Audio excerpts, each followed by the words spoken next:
बहुत समय पहले की बात है। किसी घने जंगल में एक चुड़ैल रहती थी। वो चुड़ैल दुनिया की सबसे शक्तिशाली चुड़ैल बनना चाहती थी। एक दिन वो चुड़ैल शैतानी पहाड़ी पर घूम रही थी कि तभी उसे काले जादू की एक किताब मिलती है। चुड़ैल उस किताब को उठाकर पढ़ना शुरू कर देती है। इस किताब में लिखा है कि अगर कोई चुड़ैल बहुत सारी औरतों की चोटी काटकर अपनी चोटी में जोड़ ले तो फिर वो कुछ ही दिनों में बहुत ही शक्तिशाली बन जाएगी। ये पढ़कर चुड़ैल बहुत खुश होती है। अरे वाह, मजा आ गया, ये किताब तो सच में बहुत काम की है। मैं आज ही इन औरतों की चोटी काटना शुरू कर देती हूँ। फिर रात होते ही चुड़ैल पास के गांव में पहुंच जाती है। फिर वो मीना नाम की एक औरत के घर में घुसकर उसकी चोटी काटकर अपनी चोटी में जोड़ लेती है और अगले ही पल चुड़ैल की चोटी लंबी हो जाती है। ये देख चुड़ैल बहुत खुश होती है। दूसरी तरफ सुबह होते ही अपनी कटी हुई चोटी देख मीना गुस्से से आंख बबूला हो जाती है और अपने पड़ोस में रहने वाली कमला के घर पहुंच जाती है। क्यों कमला की बच्ची, तूने रात को मेरी चोटी क्यों काटी? अरे ये तो क्या बकवास कर रही है, मैंने तेरी चोटी नहीं काटी। देख, झूठ बोलने की कोशिश मत कर। इस गांव में मेरी लंबी चोटी देखकर जलने वाली तू अकेली औरत है। मेरे घने सुंदर बाल तुझसे जरा भी बर्दाश्त नहीं हो रहे थे, इसीलिए तूने रात को मौका देकर मेरी चोटी काट दी। तभी वहां मीना का पति आ जाता है। अरे भाग्यवान, ये तुम क्या कह रही हो? बिना किसी सबूत के इस तरह दूसरों पर इल्जाम लगाना ठीक नहीं है। इसी वक्त घर चलो। इस तरह जबरदस्ती मीना का पति उसे घर ले जाता है। फिर रात होते ही चुड़ैल कमला के घर में घुसकर उसकी चोटी काटकर अपनी चोटी में जोड़ लेती है। फिर अगले दिन अपनी कटी हुई चोटी देख कमला का माथा गर्म हो जाता है। फिर कमला उसी वक्त एक डंडा उठाकर मीना के घर पहुंच जाती है। क्यों री मीना, तुझसे कहा था ना कि मैंने तेरी चोटी नहीं काटी, फिर तूने बदला लेने के लिए रात को मेरी चोटी क्यों काट ली?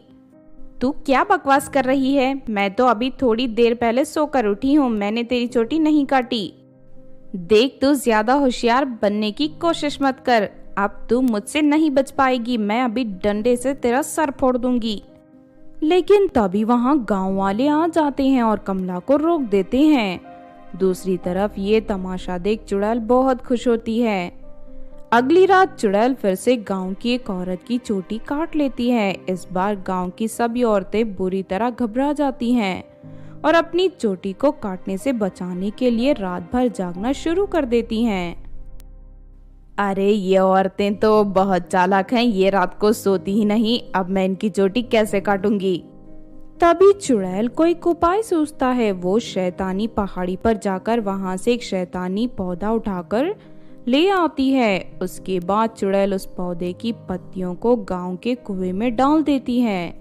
अब चाहे कोई भी कितनी भी कोशिश कर ले, लेकिन पानी को पीने के बाद रात के 2 बजे सबको नींद आ जाएगी।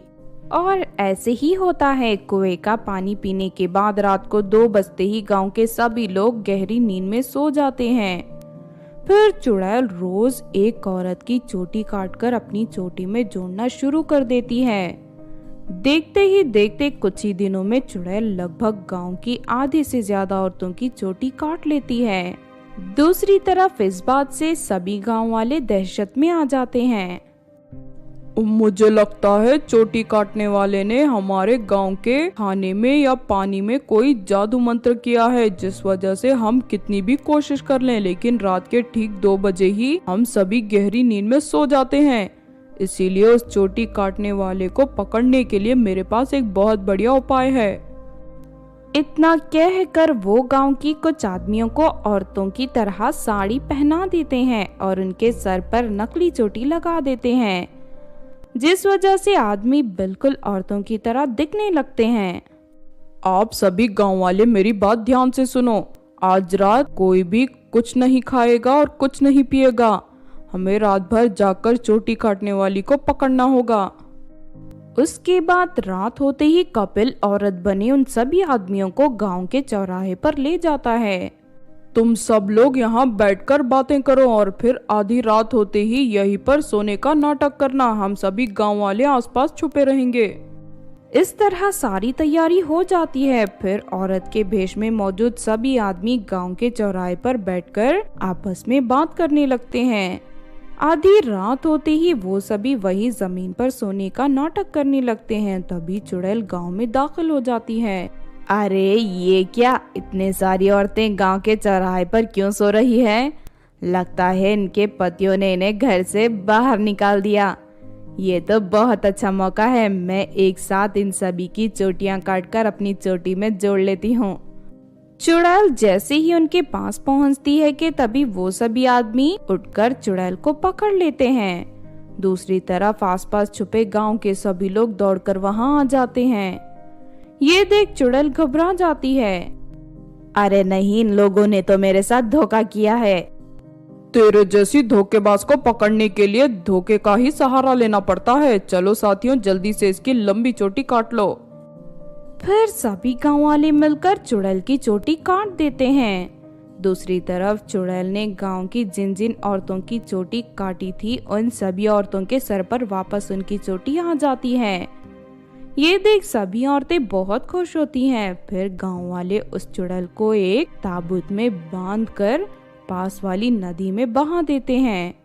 इस तरह उस गांव से चुड़ैल का आतंक पूरी तरह खत्म हो जाता है और गांव वाले फिर से सुकून की सांस लेते हैं। तो आपने देखा दोस्तों चोटी काटने वाली चुड़ैल की कहानी। इस कहानी से हमें ये सीख मिलती है कि सामने मुसीबत देख हमें कभी भी घबराना नहीं चाहिए, बल्कि बुद्धि का इस्तेमाल करके उस मुसीबत का सामना करना चाहिए। अगर ये कहानी आपको अच्छी लगी हो तो ज़रूर लाइक करें और हमारे चैनल छोटू टीवी को सब्सक्राइब भी कर लें। और हाँ दोस्तों, हमें कमेंट करके ज़रूर बताना कि आपको कहानी कैसी लगी।